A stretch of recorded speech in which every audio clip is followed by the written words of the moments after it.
Apprentice, streaming now. With so many voices vying for your attention during the election, it's easy to get lost in the noise. For the election explained, to check the facts and make sense of it all, go to bbc.co.uk/election. The power is yours. Now on BBC One Wales, Joe Coburn interviews Plaid Cymru leader Adam Price ahead of the general election.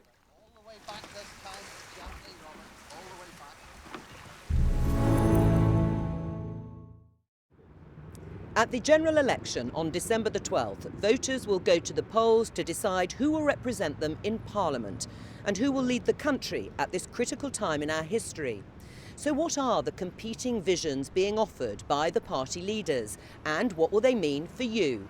Tonight, I'm speaking to the leader of Plaid Cymru, Adam Price.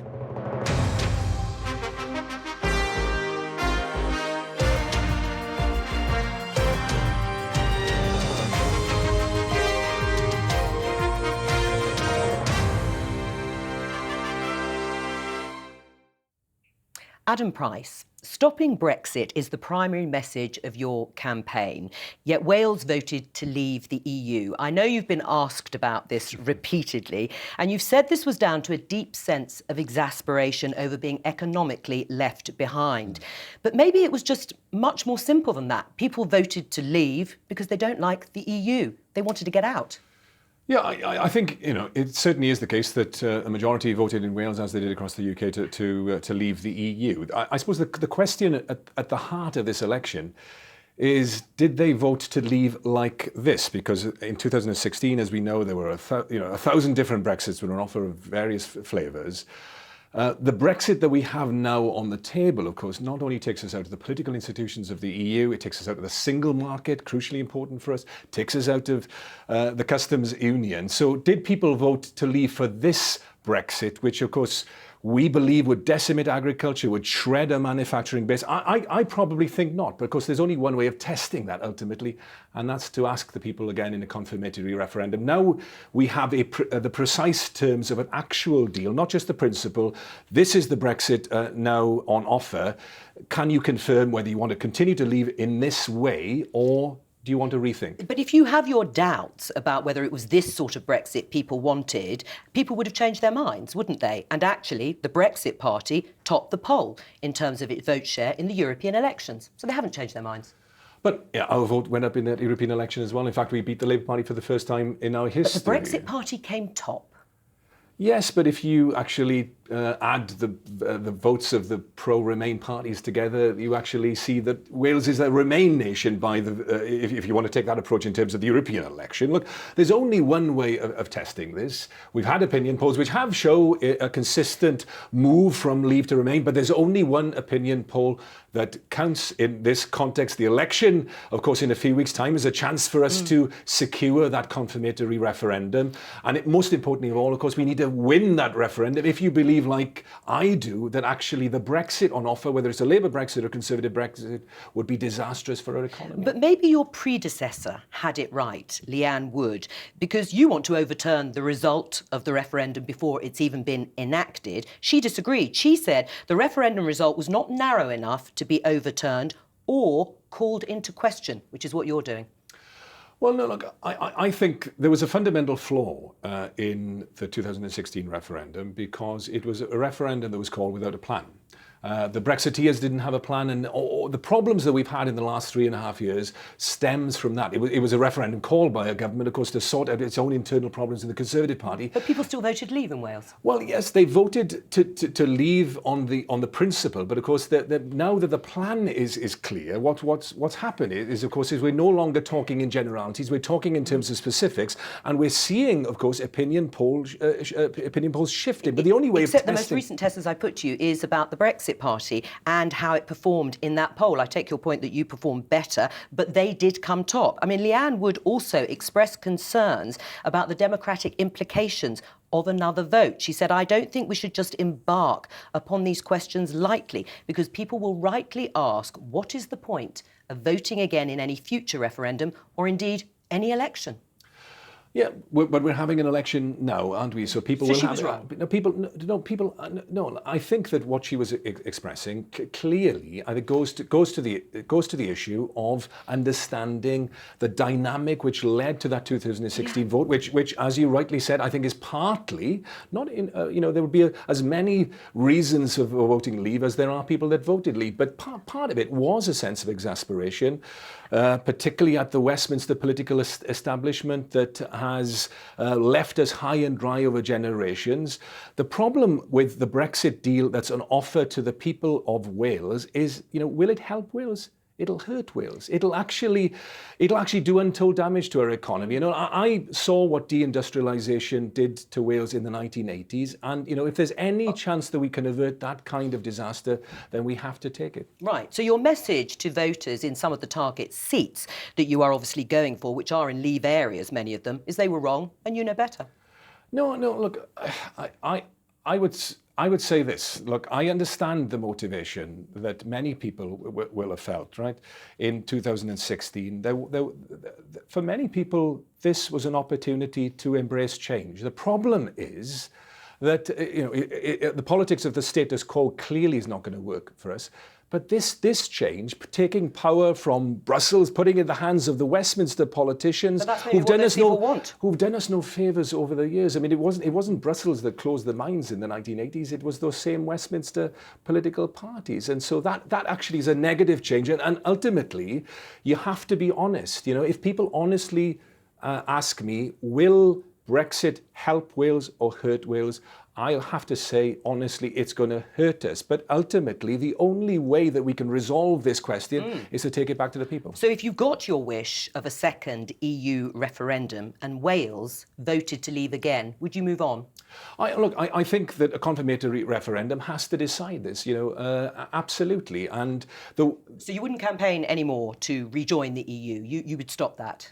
Well, I think then we would rejoin, of course, as an independent nation in the future. That would be clearly the route whereby Wales would rejoin the European Union. Even if Wales voted to leave again, and maybe they vote in larger numbers, you would still campaign as Plaid Cymru to rejoin the EU? The confirmatory referendum would be about whether the UK would continue to leave or would it remain in the European Union. Sure. But in terms of our goal, yes, we want to see Wales as an independent nation in the European Union. So whatever the outcome of that second referendum that you so desire, there's nothing that Leave voters in Wales or the population of Wales can say to you that you will say, that's fine. We would accept the mandate then for the UK to leave the European Union, but we would want Wales to become an independent country and a partner nation in that context, as do 54% of young people in Wales. They see a successful future for us in Europe, yes, but as an independent country, a partner, an equal partner,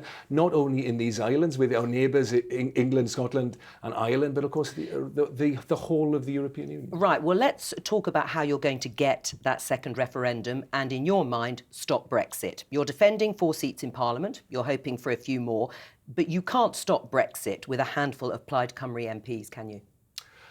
Well, look, I think the key decisive factor of this election, if you want to have that confirmatory referendum, not just have it, but win it, yes. How'd you get it? Is to have the greatest number of MPs elected from the pro-Remain parties. In Wales, right. Plaid Cymru is the leading pro-Remain party. That's going to be the difference, because you not only need that in order to secure the referendum, you need to have those positive pro-Remain voices within Parliament as well, because we know, of course, the leader of the Labour Party, great conviction politician historically that he is. He seems to have lost his conviction on the central question of this election. He's sitting this one out. So the leadership's not going to come from there. It's got to come from somewhere else.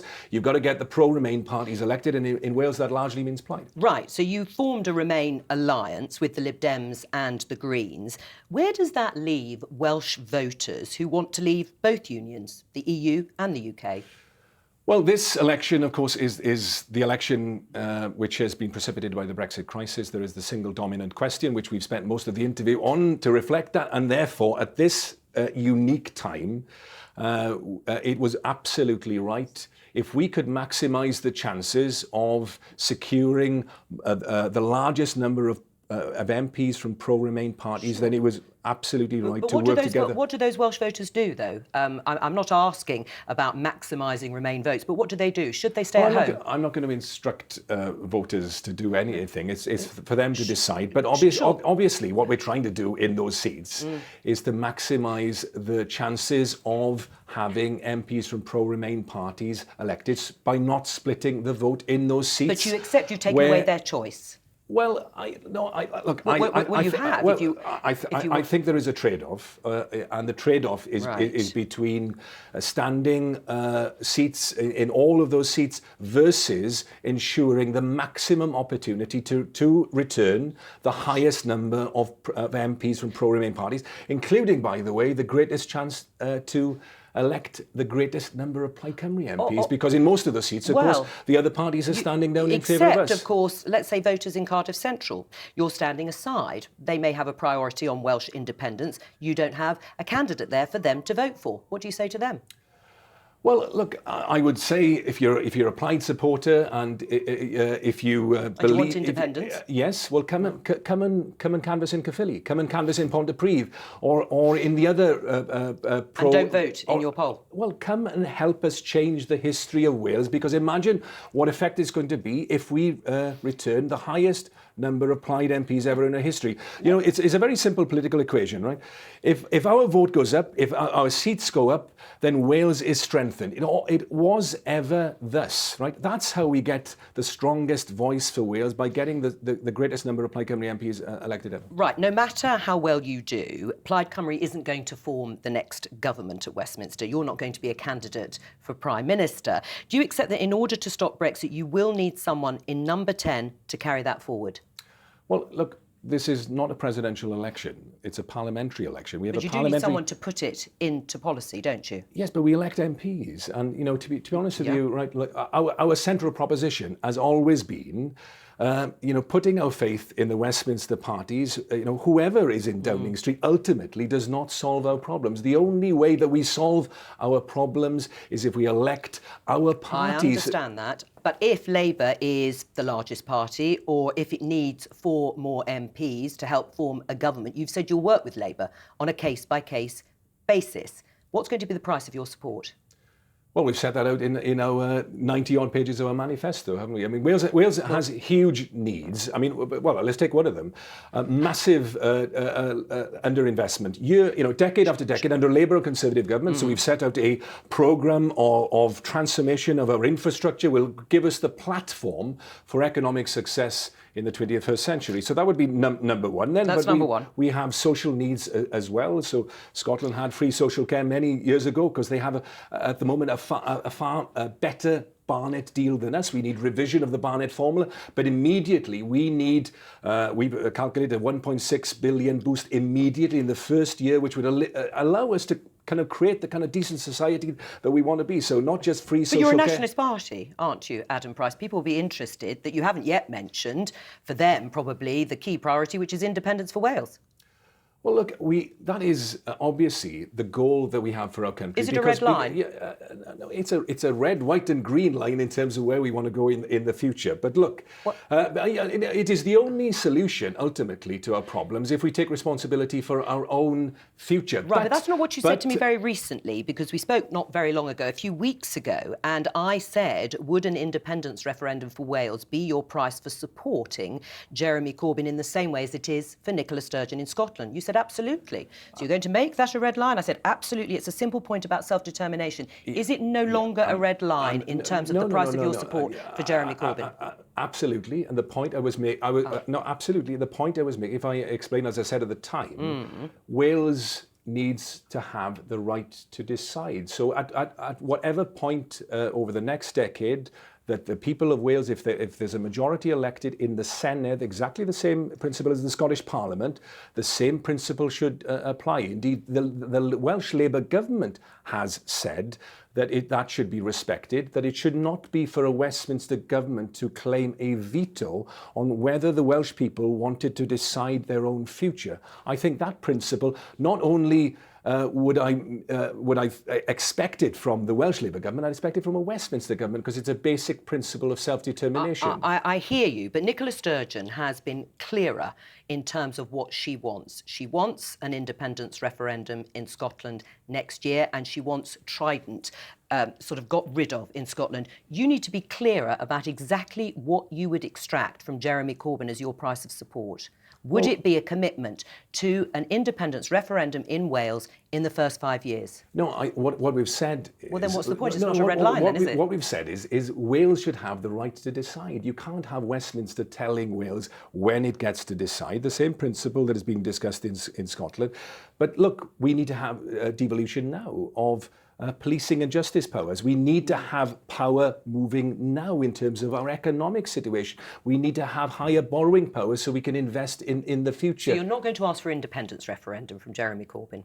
We're going to ask for the right to decide. That's the key issue, is whether the Senedd should decide whenever that referendum happens in the coming decade. It shouldn't be for Westminster to decide that there is a mandate now, isn't there, the Scottish Parliament for an independence referendum now. All right, so at any point, the Senedd should be allowed to decide. So you're going to ask him, Jeremy Corbyn, if he wants your support, to transfer the power from Westminster to the Welsh Assembly in order to enact a referendum? Yes, and also... and without that, you won't support him? Well, we'll have... What we've said is we will decide on a vote-by-vote, case-by-case basis whether we will support legislation. But I'm not asking about the case-by-case. I'm asking about your price for support on that case-by-case basis. I don't see us making a formal deal in the way that you're suggesting. What I say we will do is we'll vote on a vote-by-vote basis, a case-by-case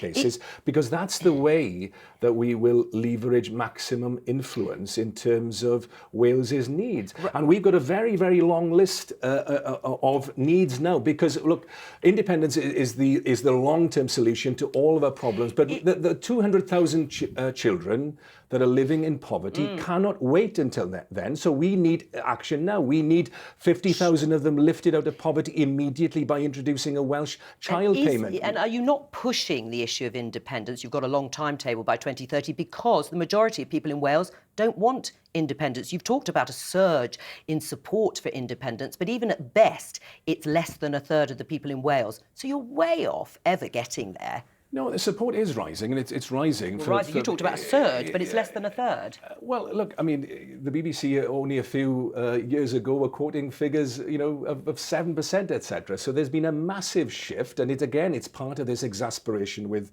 Westminster politics. So Wales is on a journey. There's a rising tide of self-confidence, and people are, I think, asking the central question as to whether we would be better off taking responsibility for our own future. And when you look at the charade that is Westminster, it's unsurprising that more and more people are coming to that conclusion. We've got to have action now, Joe, right? We can't wait until tomorrow. So we have action now to rebuild our economy, to create the platform, to invest 300 million in our education system. But you are the party of independence, and you must have thought about your vision for what an independent Wales would look like. And if the UK has left the EU, you would want an independent Wales to rejoin. Yes, that is the position of our party. Fine. And on that, when it comes to that issue of rejoining, what would you do about the border between England and Wales? Well, look, I'm not prepared to concede defeat on the question of remaining in the European Union. Right, but it's a possibility that the UK is going to leave. You're asking me a hypothetical within a hypothetical. It's not a hypothetical because, Boris Johnson and the Conservative Party have got into so much trouble having not thought about the border issue. So I'm asking you will have thought about how you would deal with this in terms of an independent Wales rejoining the EU. What would you do about the border? And you'll know, Joe, that we set up a National Commission on Welsh independence only a few weeks ago, precisely to look at these detailed questions. So one is the border. There's issues around the currency. There's issues around the relationship with the EU. If other nations in the United Kingdom have a different relationship, there's issues around the fiscal gap that need actually detailed thought. People Many people in Wales describe themselves as indie curious, so they have legitimate questions now, because a lot of people are attracted by the idea. Now is the time for us to put the kind of detailed, comprehensive plan forward, of course, that was sadly lacking with the Brexiteers in the 2016 referendum. But would you want to say here and now that there would never be a hard border between England and Wales? Well, of course. I mean, there has never been in history a hard border between England and Wales. Absolutely, a freedom of movement. So, despite not having done this detailed work, you can guarantee that? Well, yes, because freedom of movement existed, of course, before the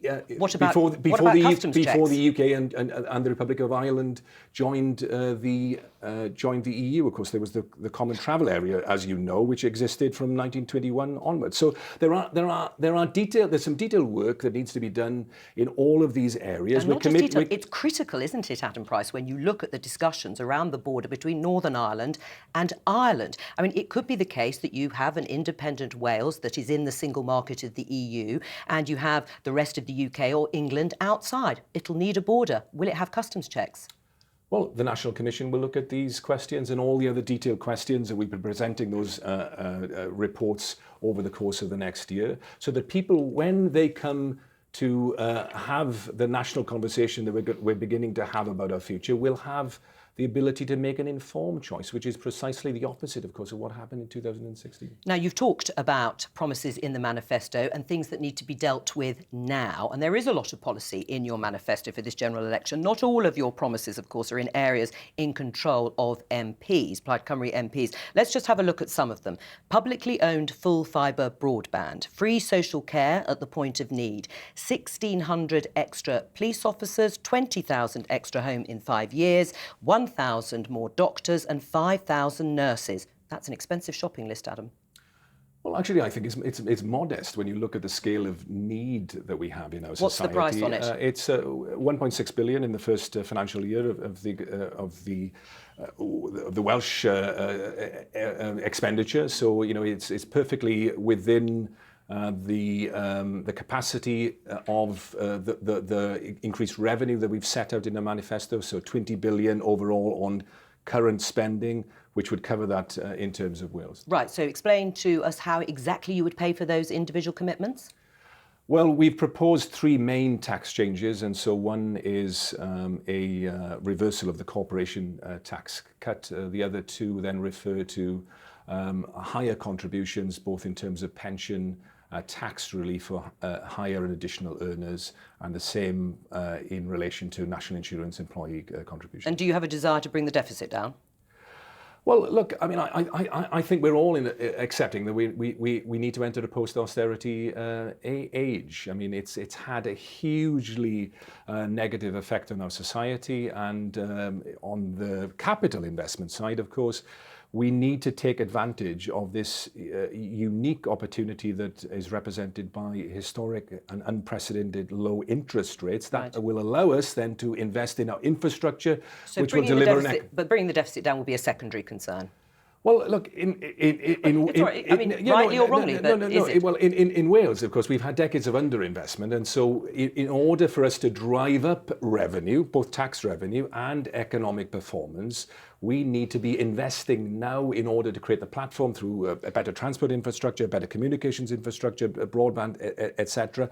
Investing also in the most valuable resource that we have, which is the skills and the talent of our people, and that over the long term gives you the economic dividend you require. Your manifesto criticises the current hardline approach to drug misuse and calls for another commission to look at decriminalisation. Now, like other political leaders, you've been very honest about your own personal experience of having taken drugs, in your words, as a gay man who went clubbing in the 90s. You also said you weren't proud of it, so all of that is behind you. Yes, yeah, and I think it's simple. I'm not proud of it, but I'm not going to deny it either. Right, but in terms of your policy when it comes to decriminalisation, is that a priority? Yeah, it has to be, because I think that there is a growing consensus of people who work in this field that the current policy isn't working. We've seen a huge spikes in drug-related deaths. The policy at the moment effectively generates revenue for organised crime, and we have now lots of evidence of countries like Portugal, but also others that have emulated them, that have taken a different approach, which is more public health related, which decriminalises and actually based on that evidence, lowers the level of drug usage over time, and of course then by doing that reduces the harm to both to people who use and misuse drugs, but also to society as a whole. Now, today in politics, there are some high-profile figures who are also openly gay. Ruth Davidson in Scotland, Leah Varadkar in Ireland, and the Democratic hopeful in the US, Pete Buttigieg, for example. How much has sort of social politics changed in your eyes? Yeah, I mean, hugely. I mean, you know, when I was growing up in the 1980s, the time of Section 28 and you know, a very negative feeling and indeed government policy around AIDS, I never thought that I'd get to the position where we have so many positive role models in politics. And, you know, that's got to give you hope. You know, we're these gloomy winter nights sometimes of this election, which often is characterized by so much negativity. I think it's important to remember and remind ourselves that it does get better. It does get better. You know, I mean, politics in a democracy, it's about change for the better, isn't it? It's about leaving the world a little bit better than you find it. And the environment you move in is friendlier, do you think, politically?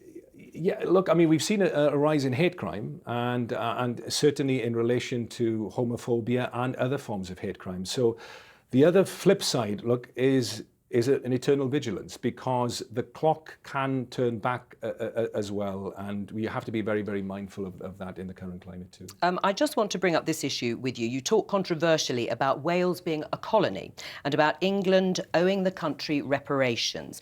What did you mean exactly? Are you really saying that the experience in Wales is similar to India under the British Empire or African slaves under their colonial masters? No, I wasn't making... You're saying it's analogous? I think every context is different in every case, but and people may choose to give different words, but I was trying to capture what I think is the arc of Wales's story really in the 20th century, which was a country richly endowed with natural resources, the mines that my father used to work in from being a boy, to where we ended up at the end of the 20th century. We were an energy superpower. We ended up a country with a bitter legacy, deep pockets of poverty, and what I don't want to see. And a lot of that was because... But is that colonialism in your eyes that demands reparations in the same way that other claims have been made? Yeah, if you take the two central facts together, you know, a country that had deep endowment of natural resources, a rich country, but the political power centre, unfortunately, was not in our own country, right? So is it the same though as India under the British Empire and the losses? But that is what you're saying when you use those sorts of terms.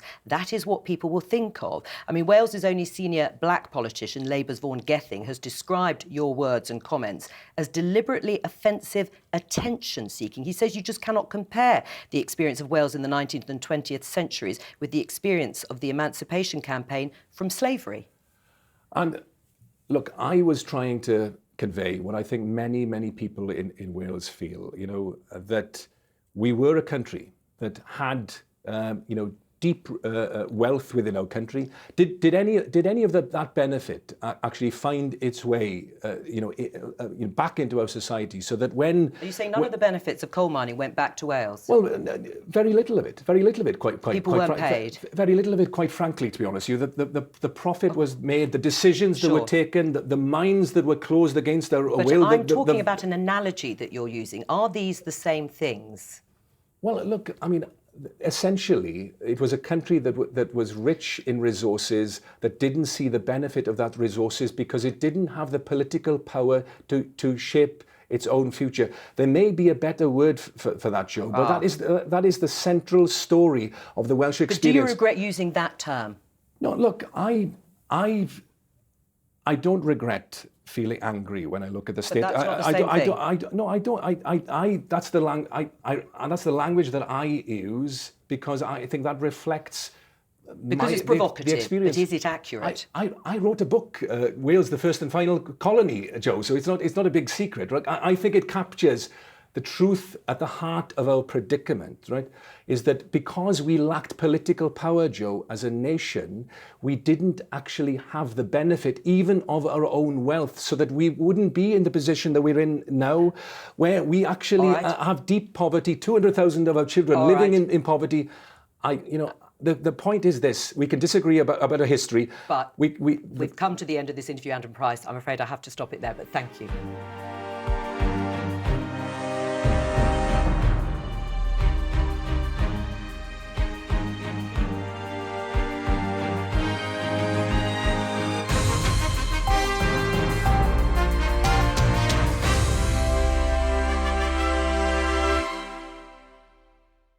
With the general election approaching, what are the questions you want to put to the people who want to represent you? Tomorrow night, the BBC Wales Live election debate will be in Haverfordwest to find out what you want to know and what the politicians have to say. Tomorrow night at 8 on BBC One Wales. This week on X-Ray, what should you give and what bargains can you find? We're behind the scenes at Wales's biggest charity shop. And just how reliable are those apps and gadgets that measure your sleep? That's X-Ray tonight, 8:30 on BBC. I always have the same idea at the same time. I haven't had a croquette in years, may I? Thank you. Because we pretty much share the same brain. Run, Connor! They were definitely English. And I'd say by the sounds of it, they came from money. You two want to run a business? You can't even run a bat. You're not stupid. Man down! Commando! Now we're going to be business.